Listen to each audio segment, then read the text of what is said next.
in terms of social media, what's true, what's not, and especially as your gymnasts are getting older, I want them to have that knowledge. I want them to know what they need and not be distracted by the things around them. So we're going to talk about diet culture tonight, which I talk a little bit about this kind of early on in the program, especially when we talk about how we tend to approach like the sweets and the fun foods, but I definitely want to dive into this a little bit more. We'll talk a little bit about what can go wrong with food, and I don't talk about that to scare you, but again, the statistics are really high in terms of the amount of females and males that struggle with food in their body. And I think as a parent, you play an integral role in how you talk about food, how you talk about bodies, how you talk about your own body. Like there's so much that you can do to help support your gymnast. We'll talk a little bit about body image and kind of what it is, what it's not. And then I like to spend the last half of the session just wrapping everything up and giving you a really good kind of blueprint for moving forward, because nutrition's not a one and done, right? It's not a one-time thing. I view it as kind of a cyclical seasonal thing where it's like, okay, we've got our strategies down for what we need right now, whether that's in season or out of season, level 6, level 10, healthy, injured, but we're constantly evolving. And the thing about gymnastics and most of your gymnasts is they are getting older. They are trying to advance the levels and gain new skills. And so with all of those changes, we would also expect nutrition to change as well. And I want you, ultimately to be able to think like a sports dietitian. And, if your gymnast starts to come home and she's more tired or more sore or having more headaches or something's going on, like I want you to kind of put on your detective hat and be able to think about her nutrition and think about her fueling and kind of run through the checklist and say, gosh, like, are we doing what we need to? Or gosh, have we kind of gotten off track and maybe you haven't been getting protein at breakfast, or maybe we're kind of slacking off on intra-workout nutrition, or your training schedule changed and now we're just having a hard time balancing logistics, and be able to take it back to the materials, to the replays, to the one-on-one support to get back on track. So, before we talk about what's normal, what's not normal, in my, professional opinion, this is what I define as normal in terms of eating. And you have to remember that I'm working through the lens of working with pediatric and adolescent athletes in an aesthetic sport that is at a very high rate for disordered eating, right? And so we all try to be so careful with what we say about food and how we talk about food and how we talk about weight and bodies, because you never know when it's a problem until it's a problem, right? So for me, when I'm helping a gymnast, the ability to enjoy all foods, like that is really important to me. But just because we can enjoy all foods without feeling guilt or shame, that doesn't mean that we're going to eat all foods all the time, right?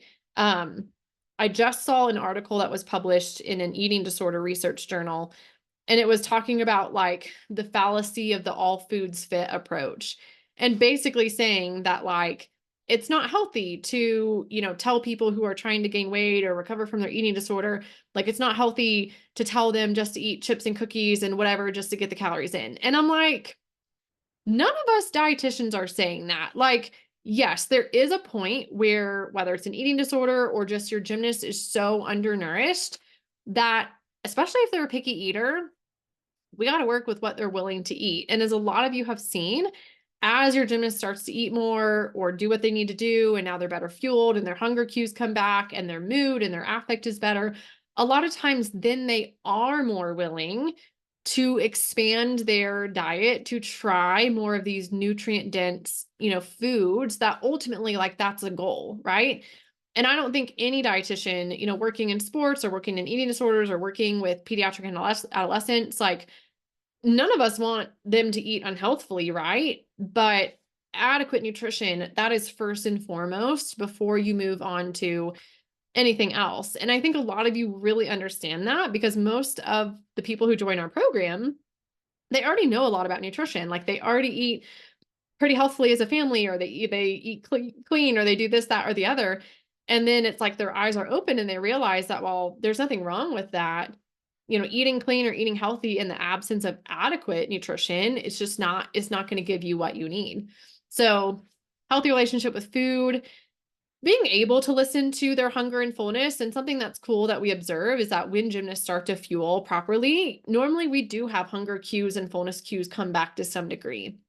Not always, because there's a lot that can get in the way of those cues, whether it's anxiety or busy training schedules or just early mornings or just, kind of weird times where like that's the only opportunity to eat. So maybe they're not perfectly hungry yet, but like that's all we have, right? And that's just kind of the life of an athlete. So I think it's best as they can being able to tune in and listen to their bodies, but also recognizing that there probably will be instances where like you have to eat anyways, right? Like I get that you're not hungry at 6 a.m. for breakfast, but like that is your one opportunity to restart that repair recovery process to fuel into the workout, especially summer workouts.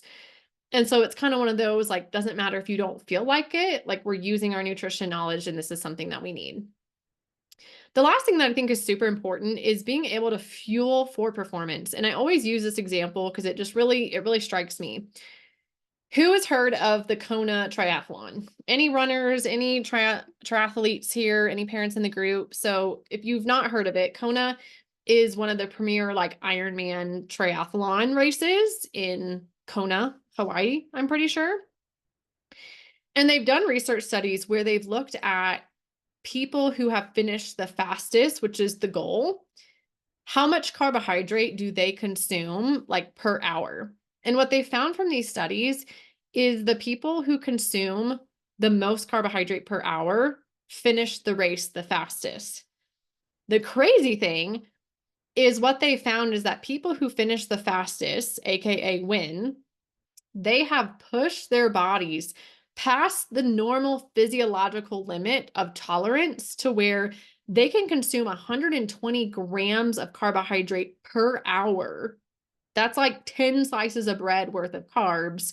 They have trained their gut to be able to handle that because they get the performance benefit from it.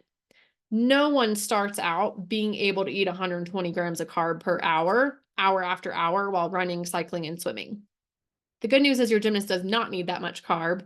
But I love that illustration because at no point are those athletes the best of the best.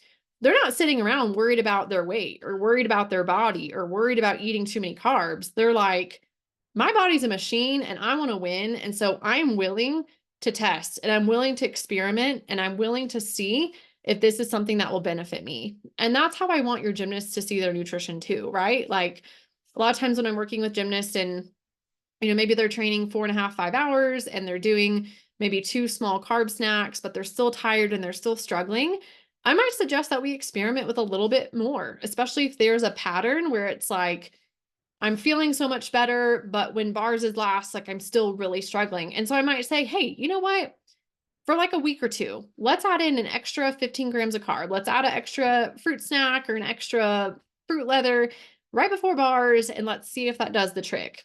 Normally it does do the trick. And it's like, okay, we just needed a little bit of extra carb, but it's like, what if we were afraid of that, right? Like, what if we were afraid about the sugar or afraid about eating more carbs and we were, ultimately hurting ourselves and hurting our ability because we were like scared and worried about something, right?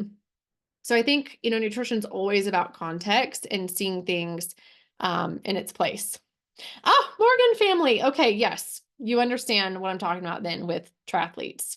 That's cray cray. That is cray cray exercise stuff. Yeah, so all foods fit. I do subscribe to this philosophy because again, all foods does not mean all foods at all times, right? And one thing I really encourage parents is to change their language with food and not use the word healthy or unhealthy or good versus bad, because especially for type A perfectionist gymnast, they can get very rigid in their thinking and they can think stuff like, if I eat something bad, then I am bad, or I will, something bad will happen to my health, or I will do poorly at gymnastics. And it's like, no, let's be objective. We know that junk food, the sweets, the treats, the cookies, like they are inherently less nutritious, right? Like they still have carbs and protein and fat, like they still have energy, but obviously they don't have as many nutrients. They don't have as much fiber. We know that on the other side of the spectrum, kind of more whole foods, right? Fruits and veggies and proteins and healthy fats, those are objectively more nutritious, right? Like they're less processed. So we've stripped away less of the nutrients.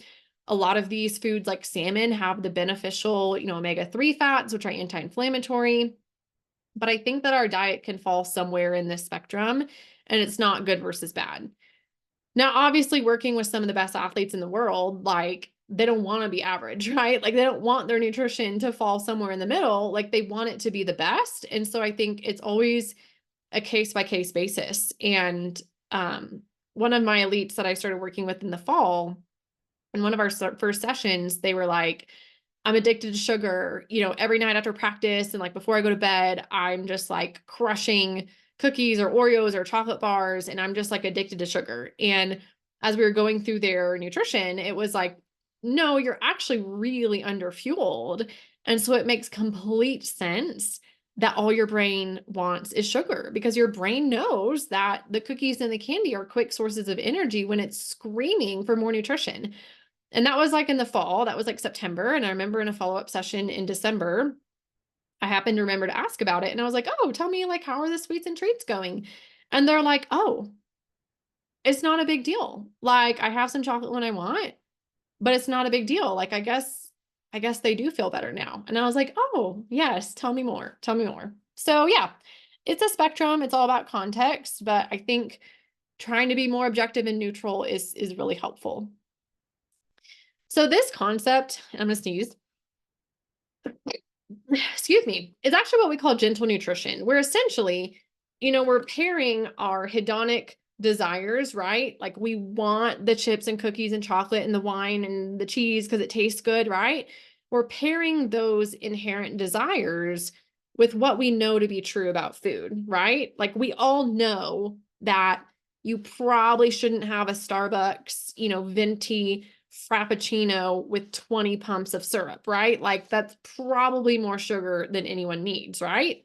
But I don't know, maybe you love frappuccinos. And so maybe you do a tall and you add a little bit less of pumps of sauce or syrup to be more mindful, right? It still tastes good, still has the sugar in it, but it's not kind of the other extreme per se. I think this is where nutrition labels can be helpful, right? Of maybe you're shopping for bread and you're trying to find something with a little bit more fiber, or you're looking at yogurts and trying to find something with a little less sugar. But just because you're looking for less sugar doesn't mean you have to do diet, right? I am not a fan of like diet yogurts. They don't taste good. They're horrible. When I was at Nationals, I Instacarted groceries and I accidentally bought Seagys has a new like low sugar yogurt, and it was horrible. It was so bad. And I'm like, I am not bothered by a teaspoon and a half of sugar in my Greek yogurt. Like that's like 60 calories or less. Like I'm just not, it's not going to make or break my health. It's not going to give me diabetes. Like it's not going to do anything bad. And frankly, satisfaction is a really important part of our eating. And so sometimes we make choices about food that maybe it's a slightly less nutritious choice, but it's really satisfying. And it all kind of balances out in terms of our appetite regulation and being able to listen to our bodies. I think the big piece here, which is really hard for gymnasts, is being able to look at nutrition and the averages. And again, we're all a bunch of type A perfectionists. That's who gets attracted to this sport. And so we often think that it has to be perfect, but it's just not sustainable. And I think if anything, a lot of gymnasts will self-sabotage. And that is more of a problem than actually like enjoying the cookie and moving on. So what does it look like to use gentle nutrition, right? Like how do you still care about nutrition without being crazy? And so again, sometimes you make choices that you know are more nutrient dense, that include more nutrition, and no one really minds it, and it's just not a big deal, right? So maybe most of the time you choose a whole grain bread or a sourdough because it's more nutritious than like a white bread. But maybe sometimes you really want a white bread sandwich and it's not going to kill you. Maybe on pizza night, you make sure that there's a salad or you add some veggies to your pizza. That way, pizza night doesn't have to be this kind of all or nothing, like, oh, we're eating so unhealthy kind of thing. Not that I think that pizza is unhealthy, but it definitely gets a bad rap in the gymnastics world. I think there's a lot of products out there that can be kind of diety, but then they also could be convenient and work for you. So a great example would be like the Kodiak cake protein pancake mix. It's just a whole grain pancake mix where they've added some whey protein. And if you make it with milk and an egg, Like 3 pancakes is 20 grams of protein. And for a lot of my gymnasts, that is a home run because they don't want to eat eggs. They don't have time for that. They don't want to eat a yogurt. But if they can do 3 pancakes with some peanut butter and fruit and a glass of milk, like they're really happy. And so I think that can easily be a product that could be a benefit. At the same time, I have gymnasts who hate Kodiak cakes and think that they're horrible. And I'm like, cool, that's fine. You can eat regular pancakes, and then let's just make sure that we have a good protein source there. I think another thing with gentle nutrition would be like timing and digestion, which, maybe doesn't matter as much for normal humans, but for gymnasts is super important. And so, like when we're talking about fueling for performance and fueling for competitions, it's not diety or wrong to say, hey, look, like the hour before your competition, when you have a meal, you probably should do something that's grilled and not fried. Why? Not because there's anything wrong with enjoying some chicken nuggets or fried chicken, but for a lot of people, that can maybe not make them feel their best, just because foods that are fried have more fat that slows down digestion. And we're trying to help support you and make sure that you can perform your best. At the same time, I have plenty of gymnasts who can eat chicken nuggets before the competition and go out and win the whole thing and have zero problems. So it's like, cool, that's working for you. Let's roll with it. So how do we use this in our house? How do we use it in sport? I think you assess the sustainability of how you're eating, right? And I know a lot of parents that come to us, there's a lot of just guilt and shame around food of like, we should be eating healthier, but I hate cooking, or we don't have time, or I eat healthy, but I can't get my gymnast to eat healthy. And again, like adequate nutrition is first and foremost. Then we work on those long-term goals of improving variety, increasing nutrient density, and making sure that whatever choices we're making are things that we can continue. I think we respect genetics and body diversity, and we definitely assess the risk of every nutrition decision and intervention. So like, it would not be good to start weighing your gymnast regularly just to help them control their body, right? Like that would be a very risk-filled decision that would not be worth it. It would not be worth it to, want to help your gymnast eat healthier and tell her to start tracking her food and calorie counting and see how much of whatever she's consuming, right? Like that's a really risky thing that can easily turn into an eating disorder. And so while the intentions are good, right, of like wanting to help them and bring awareness, the risk is just so great that I think there's other ways to help them expand the variety in their diet. So what's this whole diet culture thing? Diet culture is a term we use just to kind of describe the multi-billion-dollar diet industry that is everywhere all the time, right? Diet culture preys on your insecurities and gets you to spend money on things that you probably don't need. And I think it creeps into sport culture in several different ways. I think one example is just a lot of the fear and misinformation about food, a lot of fear about body appearance, growth, and development. I think there's a lot of misinformation about puberty and bodies changing and what it means and what it doesn't in terms of performance. And I think, unfortunately, there's a lot of well-intended coaches and parents that want their athletes to eat healthfully, but the way that we go about it and the messaging often leads to too much restriction and deprivation, which backfires and leads to overeating, food sneaking, and binging. And so, again, it's not that it's a free-for-all. It's not that we don't care about nutrition. We just want to be careful the way we go about it. And this is why.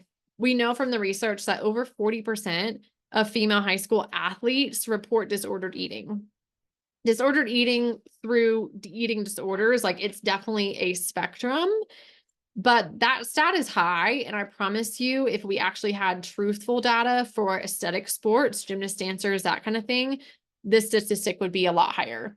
The problem with this research is if you give a gymnast a research questionnaire that asks them, on a scale from 1 to 10, how do you feel about your body image? Like they're all going to lie, right? No one's going to be like, oh, I'm a 1. I hate my body. It's trash, right? No. So unfortunately, like the research data is not super reliable. So I feel like we can probably take these stats as a minimum and extrapolate a little bit from there.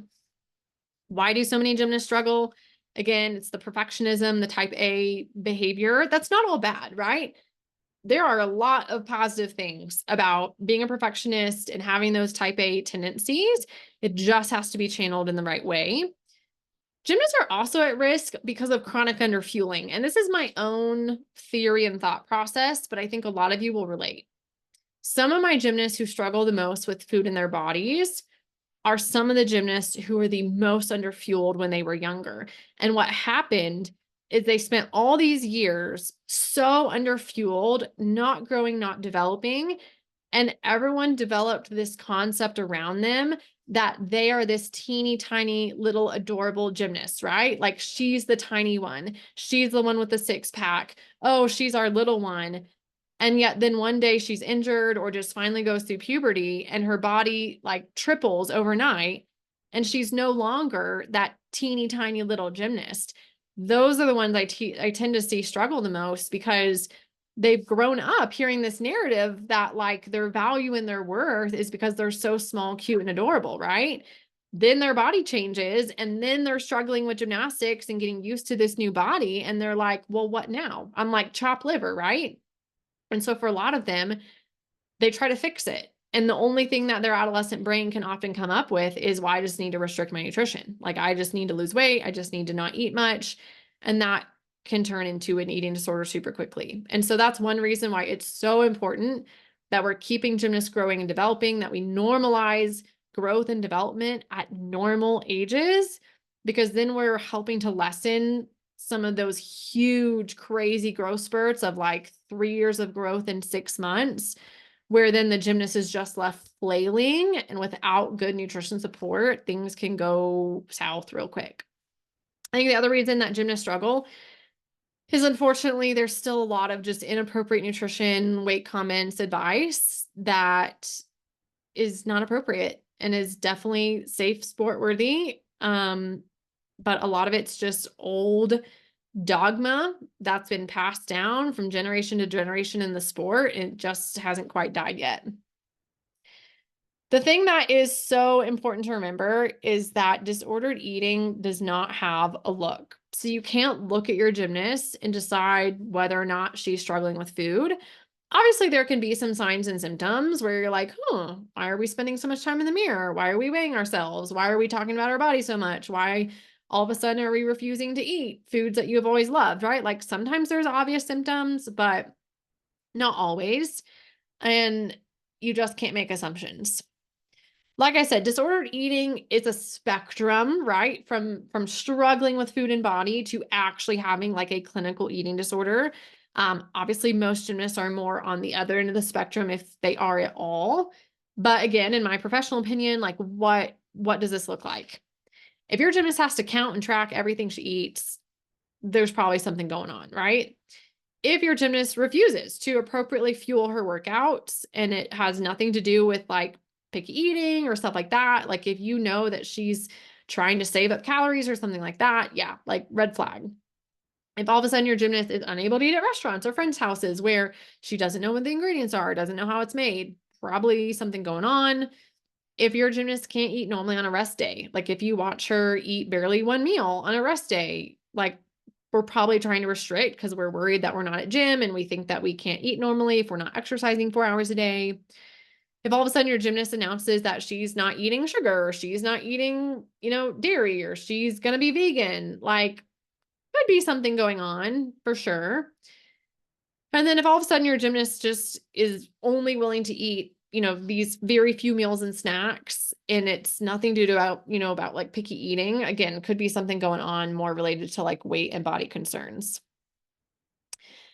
There are definitely some more subtle signs and some more obvious signs of not just disordered eating, but probably trailing into like eating disorder territory. Again, if all of a sudden your gymnast announces that she's vegan and like no one in the house is vegan, it probably is disguising disordered eating, if we're going to be honest. I mean, it's really easy to say like, oh, I'm doing it for social reasons. And that's like socially acceptable. But I know so many people where they're like, oh yeah, I totally had an eating disorder in high school. I went vegan and like no one questioned me, right? So again, I'm not saying that people are vegan have eating disorders, but in a lot of teens and even college age people, like it's an easy way to kind of hide things, or not just vegan, but name any other diet. If all of a sudden your gymnast is working out a ton outside the gym and she's already training 20 or 25 hours a week, I would definitely question that. And I'd go to her coach and I'd be like, hey, did you tell her that she needs to be like running 3 miles a night when she comes home from 5 hours of gym? If not, then something's probably going on, right? And if your gymnast is genuinely doing it to improve her cardio, there's probably more efficient ways to do that, or it could be more of a fueling issue. So yeah, definitely want to address that. If your gymnast is constantly talking about her body, always has stomach aches, looks like we're losing weight, or just weird weight fluxes, definitely would question that. Menstrual cycle irregularities, like if your gymnast has always had a period and then all of a sudden we've lost it, especially if it's like the summer and she's talking about eating healthier and wanting to look good in a bikini, right? Like you can probably kind of put the pieces together. The scary stuff would be use of compensatory behaviors. So vomiting after meals, laxative abuse, diuretic abuse, stuff like that. I hate to bring that stuff up because it's really scary. And obviously for me, I've been doing this a long time. So it just kind of rolls off my tongue. But I definitely remember when I first heard about this stuff, I was like, wait, what? But I'll tell you, it exists. And I have had, I'll never forget, a couple years ago, I had a incoming college gymnast message me on Instagram out of the blue, never met her, didn't know who she was. And she was like, hey, my name's so-and-so. I'm going to be a freshman at this D1 university and I'm addicted to diuretics and laxatives and I can't stop. Can you help me? And like my heart just broke because I'm like, this poor baby is like 17 or 18, somehow is addicted to these medications to try and make her like lose weight, which says a whole lot of like probably what's going on at the gym. And yet she felt okay reaching out to a stranger. And, we talked a little bit and I was like, have you told your parents? Like, have you told your coach? Like, there definitely are resources to help you in college, like sports psychology and dietitian and stuff. And we ended up working together a little bit. Like she was 18. She didn't want to tell her parents. She didn't want to tell her coach. The coach could kind of tell something was up and like had prompted her to seek therapy, but she just wouldn't. And I remember when we got into it, I was like, when did this all start? And she went to a gym in club that literally weighed them from like 9 years old. And from 9 years old to the present, she had to write her weight down in a notebook every single day. And I'm like, no wonder when your body started to change and you started to go through puberty and you thought that something was wrong, you probably started like Googling information of how to lose weight, how to do this, that, or the other. And it's terrifying, right? Because it's like, I'm sure her parents had no idea. And if your kid's got a debit card or a credit card, once they have their license, like it's easy to do stuff and parents not be aware. And it was really sad. Like she didn't make the lineups at all freshman year. Like she definitely was struggling in the gym and needed support in a big way. So enough with that stuff. How can we try and prevent some of it, right? I think definitely a discussion around body image.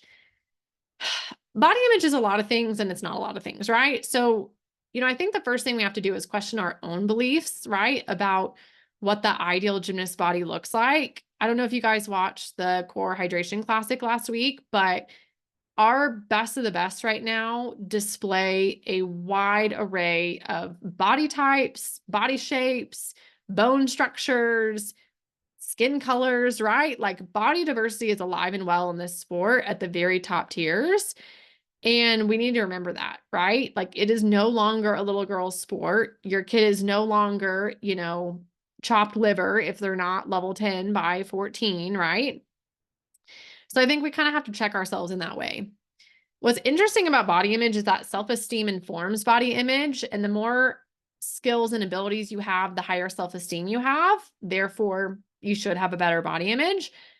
But that's not always true for gymnasts. Why? I think because there's a lot of just negative body image assumptions in the sport, or something we call body dysmorphia, where that's essentially you seeing your body as something that's not reality, right? Like we all have a mental picture of what our body looks like. And we probably all have body parts where we're like, don't love that. Not my favorite. That's so big or bumpy or whatever, right?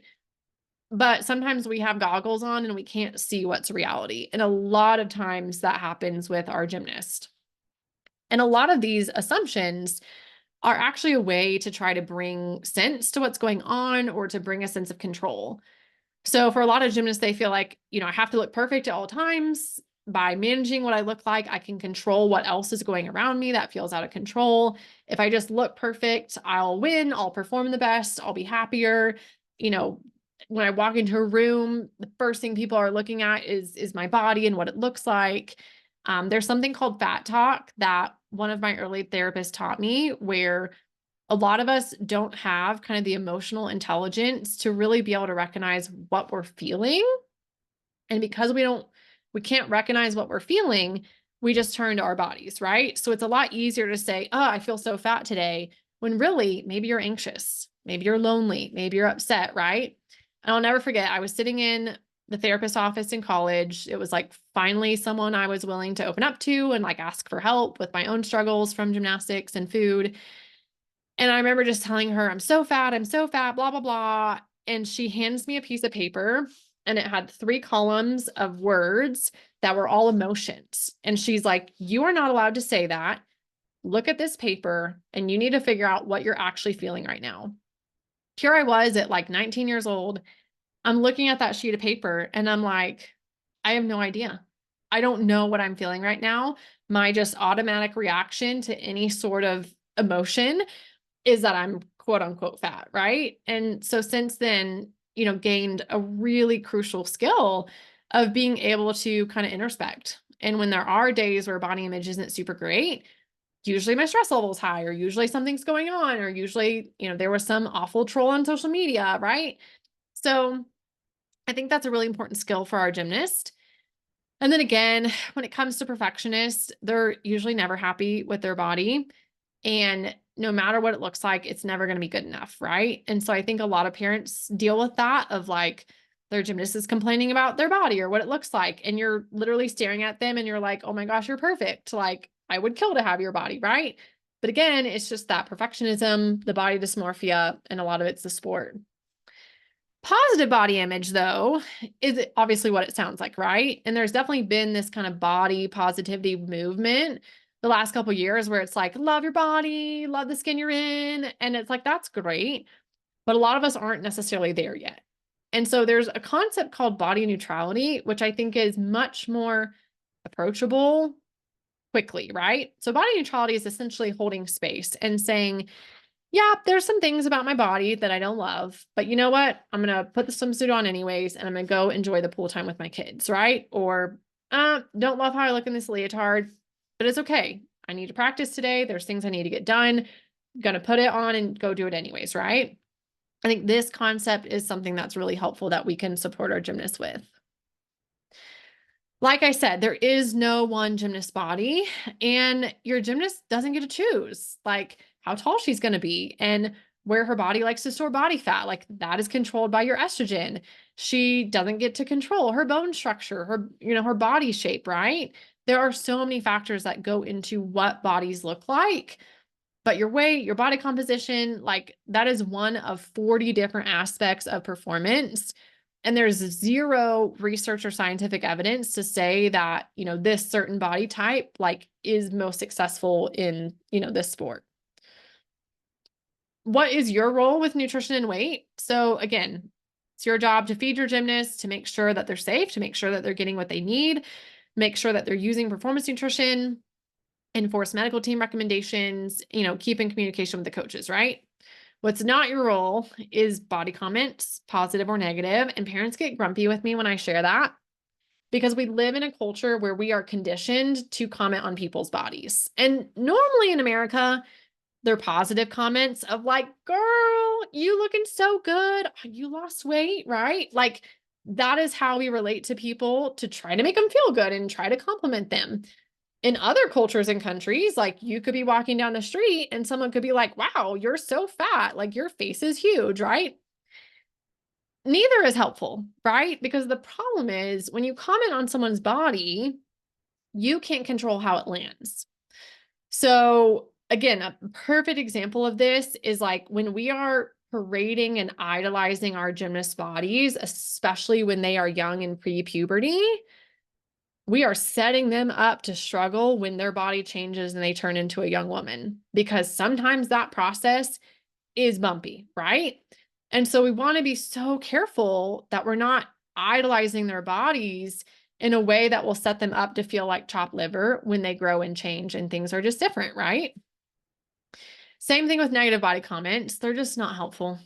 I think a lot of times we try to motivate people by saying, "Oh, you'd look so good if you lost a couple pounds," or, "Ooh, I bought you new jeans. They might be a little bit tight. Like you need to fit into them," right? Like not helpful, not appropriate. What's not a parent's role with weight or nutrition is also like singling out your gymnast, right? I've had instances where it's like, oh, yeah, the other kids can have dessert, but not the gymnast. Like she needs to watch what she eats. And it's like, that is the perfect way to cause all sorts of food problems in the house. The other thing is giving your gymnast too much independence and autonomy when they're not ready for it. And some of the trickiest cases I've had with food and body struggles have been in some of the most mature and independent gymnasts that parents have kind of turned a blind eye because they just assumed they knew what they were doing. The most mature, smartest, independent gymnasts can still struggle with food in their body. So you want to stay involved and make sure that you know what they're doing and they're getting what they need. What's your coach's role with your gymnast nutrition and weight? Not a whole lot, right? In the perfect world, they would help provide evidence-based nutrition education. We would make sure that the things that they are saying are true and are not harmful. Um, I feel like every summer, every competition season, there's a lot of like nutrition talk in gyms where it's like, no sports drinks, we're eating healthy, no sugar, blah, blah, blah, blah, blah. I don't like that stuff, right? I want to hear stuff like, hey, girls, summer workouts are going to be super intense. It is absolutely critical that you eat a solid breakfast before practice. We are training 5 hours a day. You need to bring carbohydrate-based snacks to training. That is what's going to fuel your brain and your body, right? Like kind of those absolute statements are definitely appropriate. Definitely important for coaches to focus on performance and strength, not weight. And then certainly reach out, right? If all of a sudden your gymnast starts to kind of circle the drain or starts to struggle, like she's coming in and something's happening, they're on the front lines. Like they can be really helpful in maybe bringing things to your attention that are related to nutrition that we need to intervene with. What's not a coach's role with weight and nutrition is providing nutrition counseling. That is illegal. Reviewing food records, weighing gymnast, making comments about their body, making comments about how their weight or nutrition has directly caused their injuries. And I mean things like, oh, well, if you weren't so heavy, your knees wouldn't hurt, right? Not appropriate. It definitely is appropriate if your coach comes to you and they're like, hey, I'm not sure what's going on, but it looks like she's lost some weight. She's really struggling to get her through her workouts. She's having a hard time focusing. Like, I think those comments are around safety, but kind of anything on the other end, not appropriate. The last thing I'll leave you with before we kind of wrap it up here is social media. And again, in my experience, working with gymnasts who have, disordered eating all the way through clinical eating disorders, social media usually plays a role. And the reality is that tweens spend an average of 6 hours a day, teenagers an average of 9. Where do you think they're getting a lot of their nutrition information? Social media. Where are they getting their information on what bodies should look like? Social media. And the problem is social media is not reality. There's this guy on Instagram and I forget his handle, but his whole Instagram account is exposing fitness influencers who are like photoshopping their pictures that are usually like half naked pictures and exposing them because they're frauds, right? Like they're literally selling their businesses and their programs on eat like me and work out like me to look like this. And it's literally it's a mirage, right? Like it's a total facade. And I think it's the same thing when it comes to a lot of nutrition.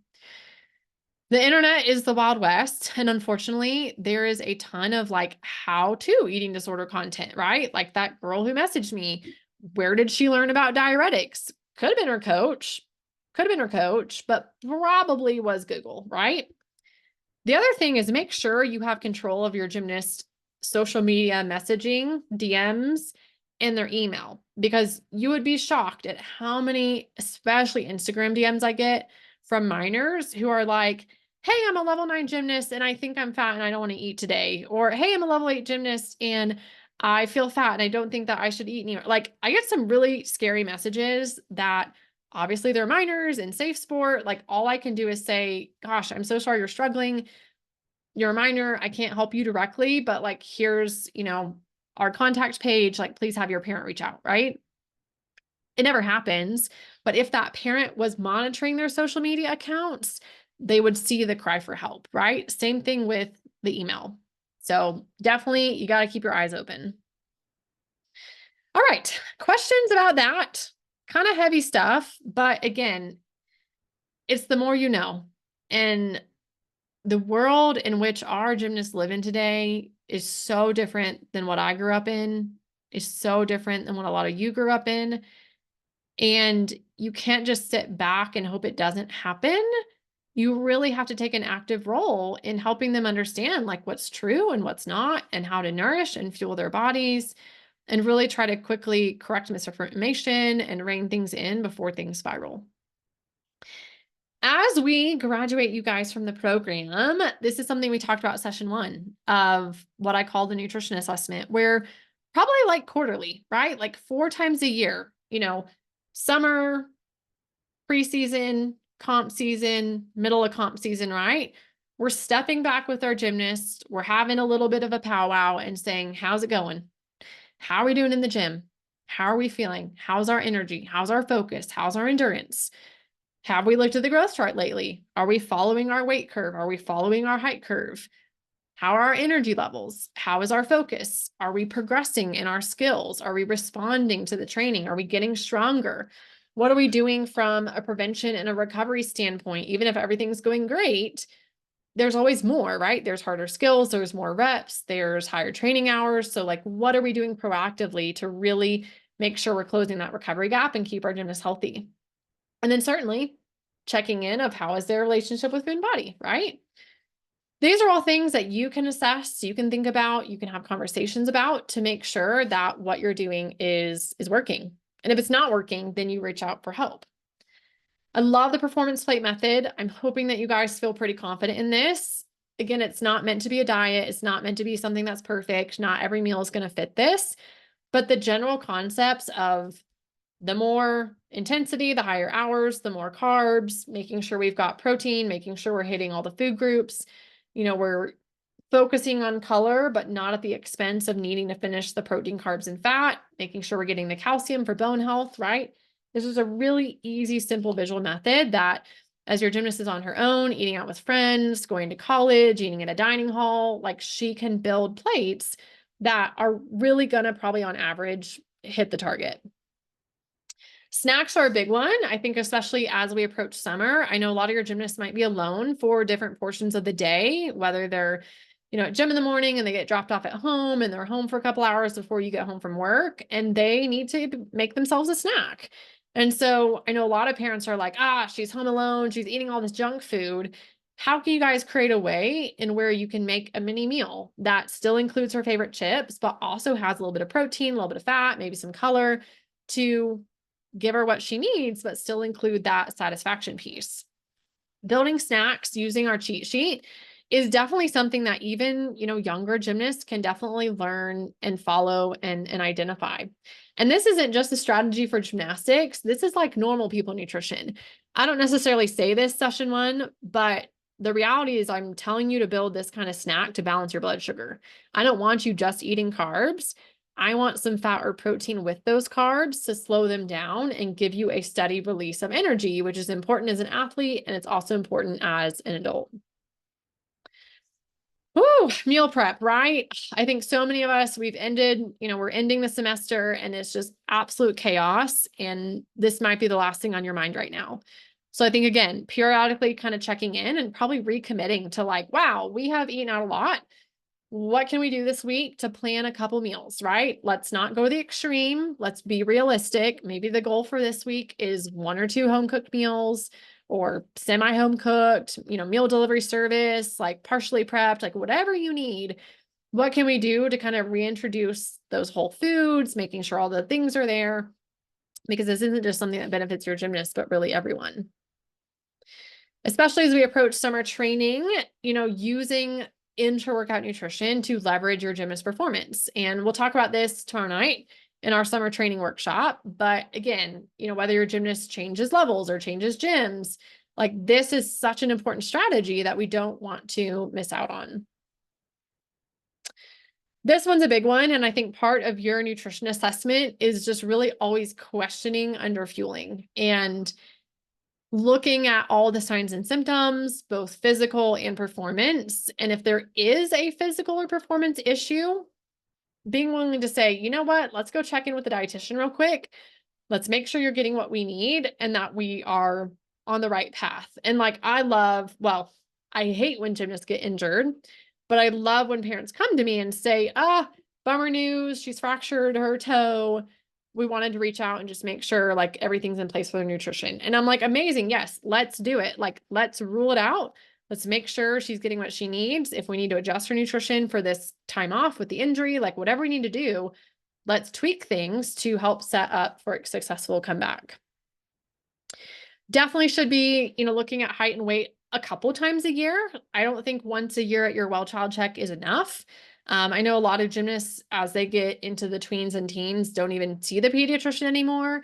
And I think it's important. Like growth tells us a lot of what's going on or not going on. So I think that's really important to keep an eye on and make sure your gymnast is doing what she needs to do. For some gymnasts, we'll check labs, usually once or twice a year, depending on the level, depending on their, medical situation, performance, symptoms, what's going on. We talked about these in sessions, I think 4 and 5. Might not be appropriate for your gymnast yet.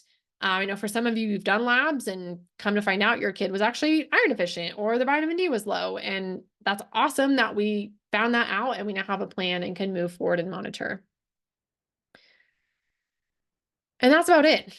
We talked about a ton. We have learned a ton. It's been so fun to watch you guys in sessions, on Instagram, in the Facebook group. And a lot of you are like, what's next? We love the program. We don't want to stop. Like the momentum's going. And so I'm excited to invite you formally to the Balance Gymnast membership. This is our alumni membership where it was in the same Facebook group that you guys are in, but we actually are moving to a new platform, an actual like membership platform. The interface looks like Facebook, but we're able to have kind of separate areas for all of the resources and the materials and the chat and able to just separate stuff out. That way you're not trying to like scroll through 10,000 Facebook posts trying to find what you were looking for. It's got the search function, messaging. It looks like Facebook. I'll show you a picture in a second. We will be transitioning you guys into that the 1st of June. And so you've gotten an email from us with our feedback survey. We'd love for you to fill that out because we're not perfect.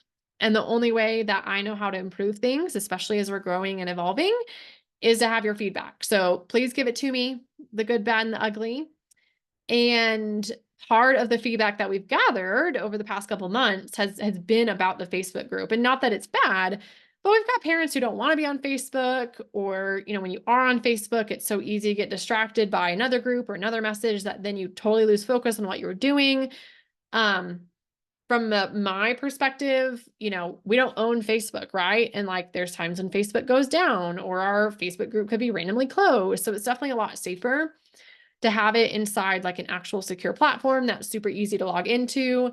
The membership platform has an app, so you can download it on your phone. The mobile usability is beautiful. And I know a lot of you probably do most of all of this on your phone. So I think you'll really enjoy it. Inside our alumni membership, you get access to us for questions, support, accountability, just like you're used to, our monthly meal planner, and then our monthly either workshop, gymnast Q&A, or cooking class, which right now we're kind of cycling through different versions of those every quarter.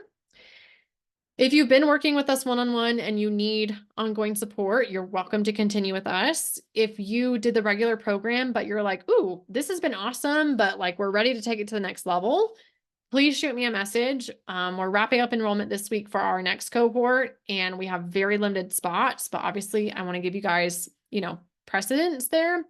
So please email me if you're like, ooh, we want to work one-on-one. This is what the platform looks like. This is my view, so your view will look a little bit different, But it looks like Facebook, right? In the middle, you've got the feed, just like you can post a question. I can post something, you can respond to it, you can upload a picture. On the left-hand side, that's where there's different sections. So you'll have the event section and the bonus workshops and all the materials and replays and all that stuff. You will retain access to all the live session replays, and those will be in Practice Better, which is the client portal. You will lose access to all of the on-demand trainings and handouts and all that stuff. If you want to have access again, you come join us in the membership. Like I said, fill out our feedback form that we emailed. You'll get 1 month free if you fill it out. We will email you the coupon code for the new platform, probably like June 1st, just because we're getting everyone transitioned kind of in phases so that it's not chaos, and that we can support you and answer questions and help. It'll be a link to sign up, super, super easy. You might belong to the platform and other memberships that you might be in, and then it's like really easy to toggle between like other things that you might be in for, I don't know, other people's programs. So yeah. Oh, and I should say the membership right now is $49.99 a month. So fraction of the price of the program. We might raise that soon in the future. So definitely if you want to join, you want to lock that in. And yeah, I'd love to continue supporting you, whatever that looks like. Would absolutely love all of your feedback. And don't be a stranger. I know some of you, we're level 5, 6, 7, 8, and we're growing and we're advancing. Some of you are level 9 and 10. As you guys saw, like I try to go to nationals every single year to see everyone. And it's really cool. Like this year I got to meet people who did our first program cohort back in August of 22, where at the time their kid was like a level 8 and now they're level 10 in nationals. Or I had parents come up to me that like took our self-paced course years ago, and now their kid's a level 10 and a D1 commit and like totally thriving. So please don't be a stranger. If something's not working, reach out, and especially if you've done your one-on-one sessions and you're like, okay, I'm feeling good. I feel good going into summer. We've got a good plan, but maybe you want to check in before school starts and the schedule changes, and let's make sure everything's still on track. Maybe let's check in again before comp season starts, again, just to make sure everything's where it needs to be. We're on track. We've got a plan for fueling for comps, and just kind of addressing nutrition cyclically as you need it. So with that, someone said, how much is a month of membership? $49.99. Oh yes, thank you for answering. When do we lose access to the other materials on Practice Better? I'm going to say, I forget what we said in the email. I'm probably going to go with like the end of the month, because that's when we're going to switch you over to the new platform. So we'll put the replay there because I know there's people who couldn't be there tonight. That's like 1 more week, so you can download materials, watch things that you need. Where can we catch the supplement learning that you mentioned a few sessions ago? So if you log into Practice Better, which is the client portal that everyone is enrolled in, whether you're regular program or program plus one-on-one, that's the program that you enrolled in. It's pink. Log in there, go to programs, and then go to on-demand trainings and resources. And we've sent a couple emails with some more clear instructions, and I'll make sure we send you guys an email again, just reminding you to access those things. And yeah, let me see what other questions I have. Oh, you guys are welcome. I hope this was helpful. And again, I want your feedback. I want to know what you loved. I want to know what you want more of. We've grown a lot. And even with the membership, we're constantly talking and discussing and evolving. We have been debating about transitioning to this new platform for about a year. And I had a lot of hesitations because obviously I know that Facebook is so accessible, but Facebook is just not built for like a robust library, right? That has trainings and handouts and resources and things that are just really easy to find. And then, having separate spaces. Yes, Carmen, I agree. It's so organized. I think what did it for me is I'm part of a business membership that uses this platform, and it's so much better. Like it's so much better than the old course portal that we used to use. Practice Better is great. Like that's our EMR, it's our health record, but it's not as robust for like a membership because it's, they're kind of trying to do a lot of things and they're doing a good job, but you know, it's not like that's their sole function. So yeah, I'm excited to get off Facebook. I worry, I'm like, oh, I hope people still log in and engage and participate. But you can turn on notifications, you can get reminders. The platform has like a weekly roundup email that it can send if we want it to, where it's like, hey, here's what you missed, like popular post, here's this event, this was added. And I really like that because obviously, like, none of us are going to log in every single day. I mean, I might, but you probably won't. And definitely feedback I get from parents is they like the summaries. They like kind of knowing like what's out there, you know, ooh, like, oh, that was an interesting discussion. Like, I want to go to that. And Facebook, you know, I feel like some of the Facebook groups I'm a part of, like, I'll get a notification of someone posting something and I'm like, oh, that's so interesting. But then it's like squirrel and I forget to go look at it. And then when I'm like, oh, what was that post about that thing? And I'm thinking it was this group. And even when I try to like search for it in the group, like I can't even find it. Right. So yes. What other updates do I have for you? This is a fun update. So in our one-on-one sessions, we are going to be rolling out kind of a new add-on where you'll be getting a little bit more support from your dietitian between sessions. And so that way, if it's like you've got a super quick question and need to send them a message and it's like not something appropriate for the parent community, if you don't have a call scheduled for a month, but it's something super quick and easy, like great to reach out. Obviously, sometimes we get messages where it's like a 3-page novel and it's like, oh my gosh, so much going on. Like, let's schedule a session and hash this all out and get a plan together. And sometimes parents reach out and they're like, I don't know what I need right now. Like, here's the situation. Like, tell me kind of what I need. So I'm really excited about that. We actually, and I'm curious on your feedback, but I think we're going to move away from plate coaching in the group, at least as we've done it before, because it was one thing when it was just me, right? And I pretty much knew everyone. But now that there's 4 of us dietitians, which is crazy to say, we've decided that we like the idea better of like, I'm commenting on your meals and you're my client and I know exactly what's going on and what you need. I think we'll still do some variation of it to like understand the concept, right? But as far as like really the concept of food journaling, we're going to make that more like dietitian specific. That way, yeah, if you're working one-on-one with us and you've got a quick question or just need something like that, you'll have the access there. So I'm really excited about that. Yeah, other changes I think coming up to the membership. Honestly, I'd love to have you guys in the membership and just get your feedback because we started the membership because people wanted it, right? Like we would end the cohort and people would be like, oh my gosh, I love it. Like, what's next? Like, do we just sign up for the program again? And I'm like, LOL. No, you don't do the program again. Like, I don't need you to pay me that money again and go through it. But we do need, you know, an opportunity for you to continue. And the other thing is a lot of our bonus workshops, like tomorrow night is our summer training and nutrition hydration workshop. For you guys, like when we talked about performance nutrition in session 3, it was April, right? Like we were in full on comp season versus I know for a lot of your gymnasts, like they switch to morning training in the summer, or they go from 4 to 5 hours, or they even start 2-a-days. And so, like tomorrow's workshop we do for the members, which you guys are invited to, as a perfect example of like a great refresher for you and your gymnast to kind of get back on track. Or maybe implement something new because they're getting older and more advanced, or the schedule's changing, or their situation's changed.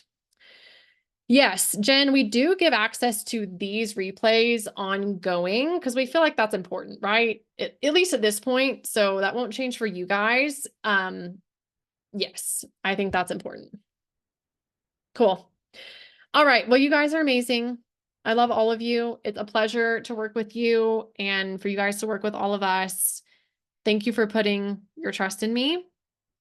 If you have any questions, let me know. Like I said, the Facebook group will be open through the end of the month, and then it'll be shutting down for everyone. So like I said, we're moving people over to the new platform in phases. That way we can kind of handle questions and troubleshooting and stuff like that.